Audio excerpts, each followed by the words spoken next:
Welcome back to the Toffee Blues, your source for all things Everton. I'm Ellis and today I'm back with another opposition view. It's Everton versus Bournemouth at 3 p.m. on Saturday, and who better to be joined with than Craig from Up the Cherries in All Departments podcast. How are you doing, Craig? I got it right this time.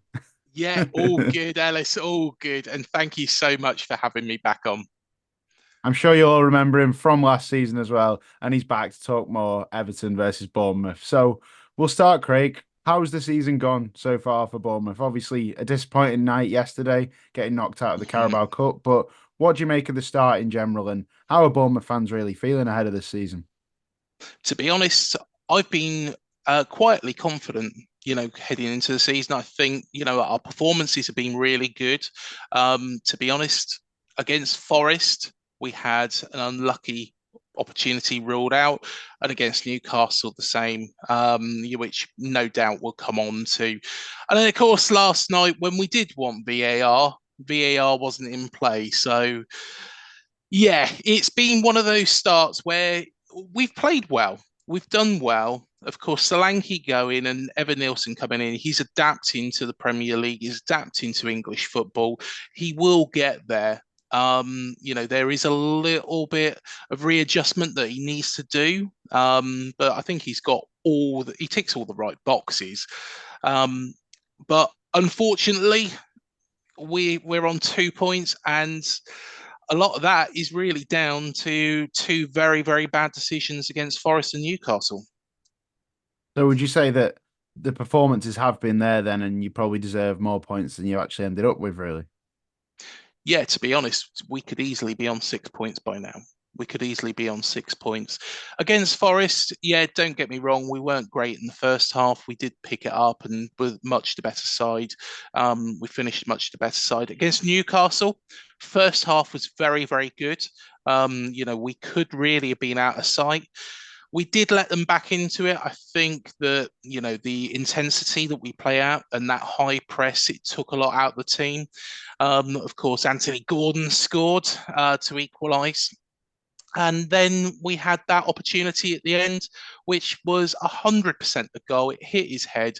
It then hit the side of his shoulder, went in the back of the net. And for some reason, that's a handball. So, yeah, we could easily have been on 6 points by now if it wasn't for those bad decisions. But hey, we're delighted with how we're playing. We're delighted being here. We are a small club. But our aims and well, what Bill Foley's aims is probably a lot different to what the fans' aims are. Europe, if you mention that to me, I'd have to pinch myself. But I think Bill Foley, considering what he's done in the transfer market and what looks like he's going to do, it looks like we have signed Kepa from Chelsea on loan for the season, indicates that he's going to give a real good go at getting us into European competitions. I've always wanted to go to the Moldovan capital, to be honest, Ellis. Fair Who play, mate. doesn't? Don't we all? For football, if we could go and see our team in Europe for a football game, that's the dream of every football fan, isn't it? And Yeah. it's good to see that there's a bit of ambition there because you do command respect as a club now in the Premier League. You've been here for a long time. You've had multiple stints Mhm. now, and it's like you're no longer that newbie in the Premier League. Everyone knows Bournemouth now. You're starting to have a really defined style under Iraola as well. And I Yeah. think the statement of intent, I suppose, is the fact that yes, you sold Dom Solanke, but you go and bring a new striker in for over 40 million, was it, for Evan Nilsson? So that's a real show of intent, isn't it, in this market? It is. Years ago, Ellis, we couldn't afford 40 grand, let alone 40 million. So to be honest, it's a show of intent. We just hope that it works out because it's a massive, massive amount for us to lose if it doesn't pay off. To be honest, it is for most clubs outside the top six, and you know it needs to work out for this football club, that signing, because otherwise we've got Enisu now. He's a good striker, but he doesn't do what Dom Solanke does. Dom Solanke used to drop back, and it looks like Evan Nielsen is capable of doing that, starting from a little bit of a deeper position, but he's got the pace, the strength. He probably is stronger than Dom Solanke if you compare them from what we've seen so far in terms of physicality. It's just he's going to take a little while to get up to speed and that pressing style of football. Against Newcastle, he was hooked off after about 70 minutes, I think it was. And from that point onwards, there just didn't seem that outlet. We've got Jefferson as well, who's a striker, of course, signed from Sheffield United. He looks like he could be a good player, but I think, again, he's somebody who needs a lot more experience and, getting a lot more game time behind him. So I reckon he'll probably go out on loan. And then you've got Anton Semenyo, who we started up front with in our first match against Nottingham Forest. The only problem with that is I absolutely love Anton to bits. I think he's brilliant. He's just, again, a physical presence. He's quick, he's skillful, he's got it all. He's consistent as well, which at Bristol City wasn't really so much. But when we played against Forest, we played with him just up front on his own, which kind of takes him out of his normal game plan on the wings and breaking down and, putting in some fantastic crosses. Yeah, I think Semenyo is probably, if I was to look at your team, he'd be the one I'm most worried about. He's a player that's always seems to deliver good goals, and he's obviously good to Yeah. watch as well, isn't he? He's a really exciting player, and I think that would have been the player that I'd earmarked for this game that I'd be worried about. Obviously, the new sign as well, Evan Nilsson. You don't know exactly what to expect from him, but in this game, who would you say Everton should be most worried about? And is it going to be a Bournemouth team that are going to come and really try and play their football against Everton? Because we know that we aren't going to do that. And you know that, I suppose, trying to do that against Everton might backfire. But then at the moment, we've been so poor that maybe you'll just walk all over us. Well, let's be honest, Ellis, it can't be as bad as last season where we come to Goodison Park. We was poor that day. And to be honest, So we've naive gone that on. day, wasn't it? Oh yeah, it was. We was pass. And the problem was I had concerns, and I even made a statement afterwards that I didn't think it was going to work under Iriola. How wrong was I? But the thing was we was getting caught at the back. Now, Everton, of course, a physical team. You expect that from a Sean Dyche team. You expect it to be very direct. You can't really play that, what I would call tiki-taka football. You can't really play that. And Everton will impose, and stop you doing that. We've gone a lot more direct since that game, to be perfectly honest. So even though it was, a poor performance from ourselves and disappointing result, it's actually probably a blessing in disguise because it's made Iriola go, right, okay, we need to push forwards. We need to get the ball up the pitch a lot quicker than we were rather than this passing style. So um, yeah, I think it's going to be a lot different. And to answer your question, I think Semenyo is going to be dangerous. There's no doubt he's going to play. Justin Kluivert as well. I think is an excellent player. He's fantastic. Luis Inistera, I think he's getting up to speed. He'll be good. I'd probably play him on the left hand side. And Evan Nilsson, he's got to break his duck at some point, and I am sure that he'll probably have earmarked this game, considering, and I hate to say it, Ellis, because I do like Everton Football Club. He's probably looking at it and gone, right, okay, they've conceded 7 goals in 2 games. They're probably the sort of team that we can target. I can grab one against. Yeah, well, I suppose Everton historically have always allowed players to get the first goal for the club, so Yeah. he might really be targeting that one because it does always seem to happen. Evertonians go into a game and it's like, oh, this lad hasn't scored yet. He hasn't scored in 3 years. Here we go, time for Everton. Hopefully not this weekend, but just hearing the players that you're naming there, there's so much pace, there's so much Yeah. dynamism and like explosive running, and it just really highlights what we don't really have. And when I look at our side against you, I think all eyes will be pointing towards Iliman and I, really thinking, can he be the one to finally unlock a defence and score our first Premier League goal? Because we played a team in the Cup that it was kind of more of a stronger team against Doncaster. It was still like quite a strong squad, but it was full of the new signings who hadn't played. And we're starting to see the ones that we want to see in the first team now in the Premier League games. So I'm hoping Illiman and Die starts against you because he's just got that bit of flair, that bit of trickery that we don't normally have, and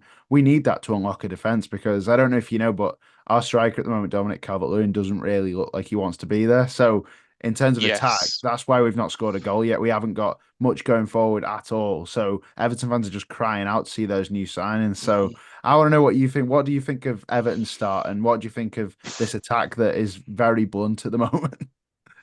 Well, to be honest, I'm going to echo something that Paul Rideout said to me yesterday. Of course, an Everton legend, the goal scorer, the last time Everton won a trophy, major trophy, and hopefully, fingers crossed, you will win something very, very soon. But he did say that the fans have got every right to be angry with regards to the first two performances. It's not good enough. Everton are a very, very traditional club. They're a great club, playing in a great stadium. I'm really going to miss Goodison Park once it's gone, because I think it's one of those iconic grounds that you always look to. When you get the fixture list, you go, when's Everton? Because it's always that atmosphere. But coming back onto it, I think the players have let themselves down. Yeah, there's some fans that have probably gone a little bit further, and I don't agree with, fans abusing players, but I think that Everton fans have got every right to be aggrieved because in those first two games, I don't feel that I feel that there's so much more that could be offered. And I'm sure that Sean Dyche is going to want to put that right this weekend. So there's a lot of quality in that team. By far one of the best goalkeepers in the country. If not the best goalkeeper behind between the sticks. Calvert Lewin. I think he blows hot and cold for me, and there's times when he just doesn't seem. He just seems off the pace. The fact that you, this is what's really annoying about modern football, Ellis, is he's paid a good wage by Everton. He should be working his socks off for Everton. Now, if he's given anything less than 100%, yeah, I think it's an embarrassment to himself. You know, we had, of course, Ryan Fraser the season we was relegated from the Premier League, who decided he was going to stab Eddie Howe in the back and wasn't going to sign the contract extension to cover COVID.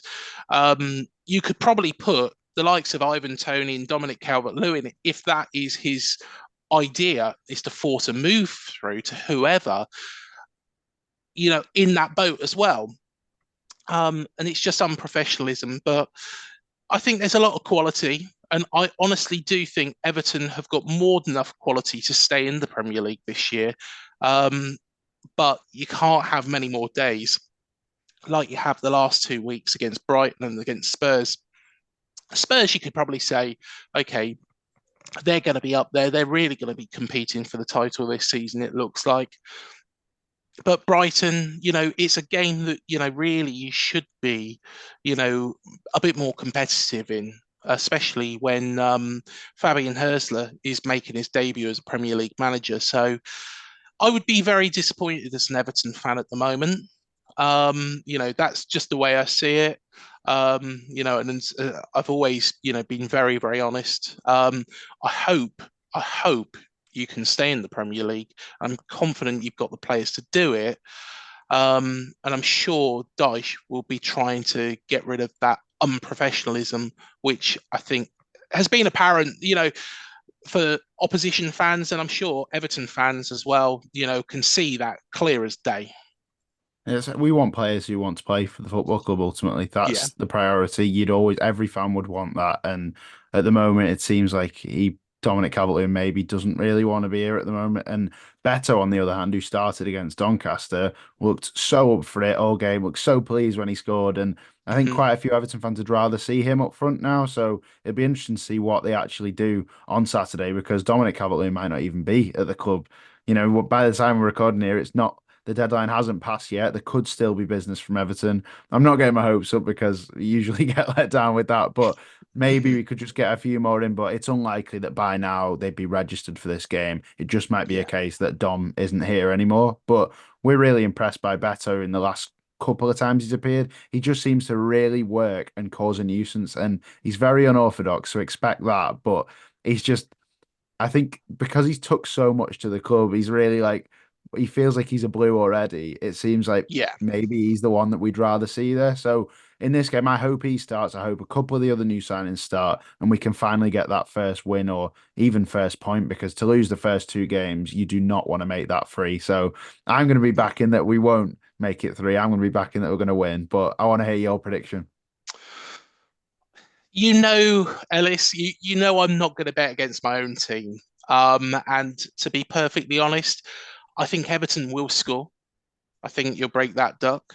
But I'm going to go for a 3-1 win for Bournemouth. I think that Everton will get one. I think he will, get his first goal in English football. His track record everywhere is really good anyway. I think Semenyo, of course, will continue his good form. He's been brilliant. Of course, he scored against Nottingham Forest. He set up the goal against Newcastle. So I think he'll grab one. And for the third one, I think probably Justin Kluivert. Kluivert's looked excellent so far this season, but we've got quality across the whole of the pitch. The back four, for example, you've got Milos Kerkez and, of course, Zabanier, who you've probably seen last season. Senesi might play as centre back partnership, but you also might see Dean Huijsens at the back, and he's very solid.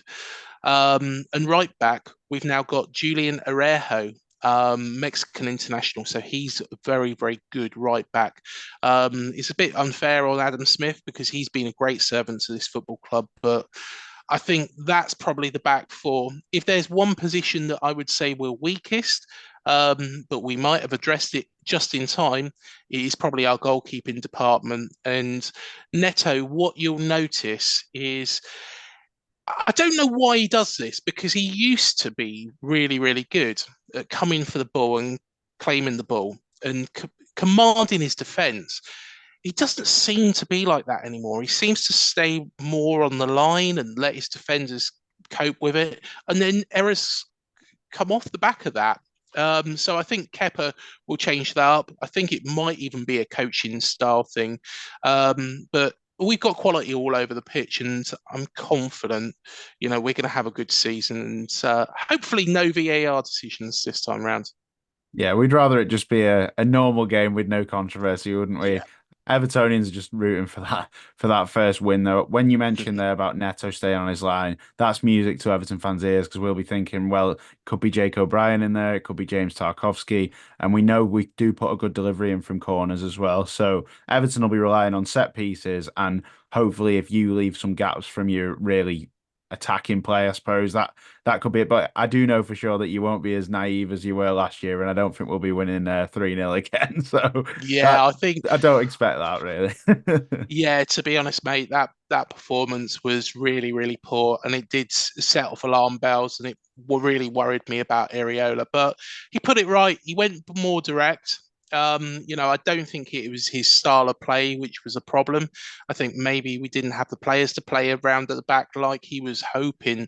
Well, how he was trying to play was like Arsenal, but we don't have the quality of Arsenal.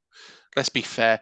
If Evan Nielsen, could, hit the target each and every time, he'd be playing for Real Madrid because of his strength, his pace, his determination. How he can turn a player. We've seen that all in that Newcastle game. If he can repeat that every game, you know, then we've got a great player on our hands. But we're not kidding ourselves. There is flaws in all of these players, and there's going to be a case of the horrible thing, Alice, is once they get to a point where they do learn those elements which they're missing, they'll be snapped up by one of the big six, or they'll be snapped up like Zabani. It's lucky, and well, not lucky for him, but it was lucky that he had such a dire Euros because if he hadn't, There was rumours of Real Madrid, Manchester City, looking at him. So we're quite thankful that the Ukraine didn't have a very good European Championships. Well, to be fair, you might have just segued into my random question here. But first, my prediction, I'll go with 2-1 to Everton, and I'm going to go with James Garner to score. I think he Mhm. scored last time, that's why. And then I'll go with Jack Harrison as well, and then I think Semenyo will get one for you guys. But I'm being positive because we need to be. We need that Mhm. optimism back at Everton, and I don't want to be the video to be on a downer because we want after the win in the midweek, we want the Blues to be back up for it, and hopefully we can go and get that win. But as I said, the random question you were just saying about how the moment a player that you get turns good, they leave, and it's a tough thing, and it's a tough reality for a lot of Yeah. clubs like us, like yourselves, and I want to ask you, what is your biggest pet peeve about football? Oh, I've got multiple at the moment, but I tell you what, I can give you two really. One which will be, something that really irritates Bournemouth fans, and that is VAR. I think, VAR has ruled out, some. It was clear as day. It was clear as day. Last week against Newcastle, that was a goal, 100%. Probably 1-1 was probably a fair result on the grand scheme of things. But you don't go into football thinking, right, okay, we'll just settle for 1-1. You want to push, you want to get that winner that maybe you don't deserve. Maybe it's something because I didn't don't think Newcastle played that badly. You want to try and win that game at all costs. And there's been multiple times, where we've done that and then it's been ruled off for VAR. So that's the first one. The second one is something that will resonate with Everton fans, and I've spoken out about this a lot of times, and that's PSR. I think it's an absolute disgrace what the Premier League have done to Everton. Firstly, the deduction of the 10 points, which was then reduced and then put back up again. What's happening to Manchester City? What's happening to Chelsea? You can't hit Everton, you can't hit Forest. And there's also talk about another points deduction for Everton, Leicester, Aston Villa. There was even mentions about ourselves, Wolves.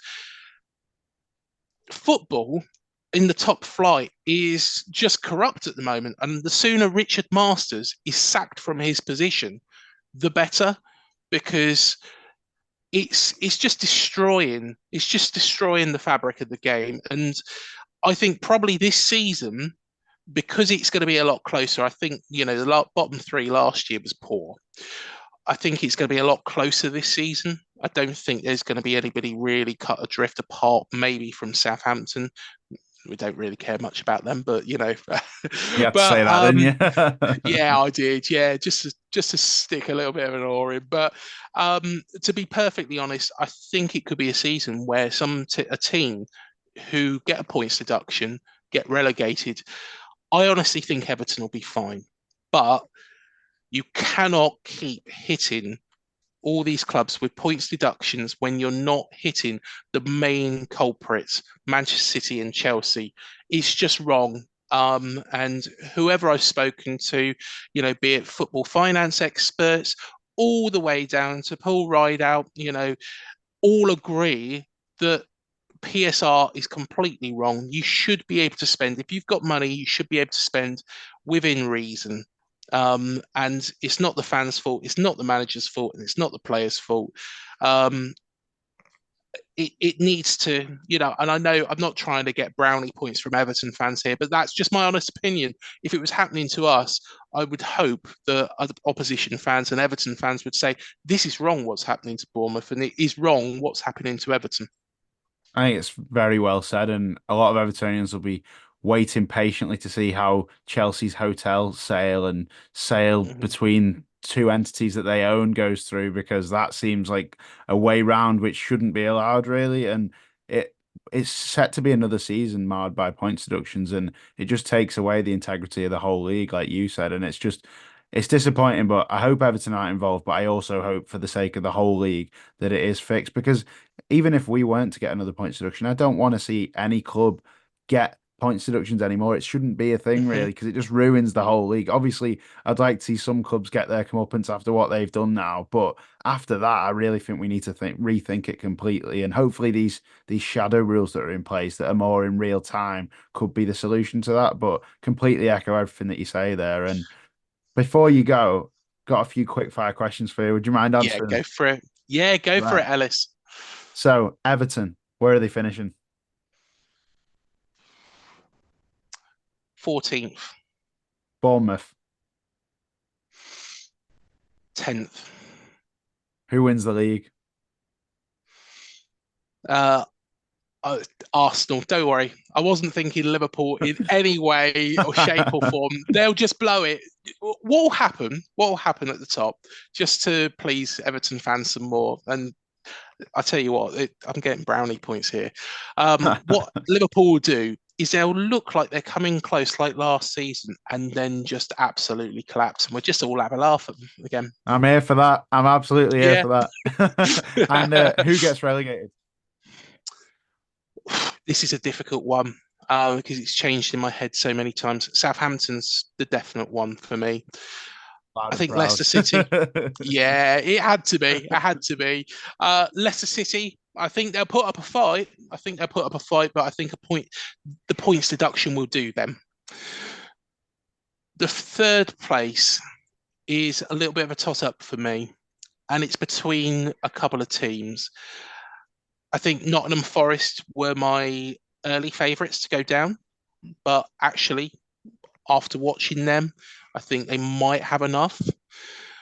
Brentford were another one. Again, they seem to be coping all right without Tony. I think they might need a little bit extra. But I think, and this is changing my opinion, and this is a real shame because I really do like this man. Um, I think it'd be Wolves, Gary O'Neill. I think as well as he did last season, they are a selling club. They're run by a Chinese owner, and there's a lot of problems with Chinese ownership, of course, in football at the moment. As up and down the leagues, you look at what's gone at Reading, you look at what's happened at Sheffield Wednesday, you look at all these clubs. I think Wolves are a selling club, and I think he's going to really have his work cut out. And as good as he tries, I just don't think they've got the squad for it. So is it Wolves then? Yeah, Well, Wolves. I on think Wolves record, out the three. we'll Wolves, come I back think to it out the next three. season or Yes, later in the yeah, you'll season have even. to. Yeah, you'll have to, mate. You'll have to. And it'd probably be a different three. Well, no, different two, maybe. Southampton, they're not going to get out of it. They're poor. They're poor. I There's think no way. Russell Martin might be a bit too naive, and unless he's learned from Vincent Company, who knows? They've But just not got the squad. They really haven't got the squad, mate. And it's quite interesting what you said there with regards to Chelsea and the hotel selling. Again, you look down the leagues and you look at certain teams: Sheffield Wednesday, Reading, Derby County, and Bolton Wanderers. All of them had hotels. All of them sold their ground. All of them have ended up in a complete and utter mess. And what that was doing, why they were selling the stadiums, was to cover up for the chairman's wrongdoing. So Chelsea really need to be looked at. Man City really need to be looked at. And yeah, it'll be an interesting season, but I personally think you'll be absolutely fine. I don't think we'll get Europe, but I think Bill's got other plans, so we shall see. a good season ahead, fingers crossed for both of us. That's what we want. But Yeah, thanks, as definitely. always, Craig, for coming on. You've been brilliant. Not a problem at all, Ellis. My pleasure. Thank you so much. No worries. So that wraps up the opposition view. Will Everton get that first win against Bournemouth? We are praying that it finally comes because the longer you go without a win, the more that tension builds. But we need it, and hopefully we can build on that win in the cup and go and win in the Premier League. But that's all for now. Let us know in the comments what you think, score predictions and thoughts as well. Thoughts on all the brilliant stuff Craig said about PSR. I'm sure you agree with it. See you in a bit.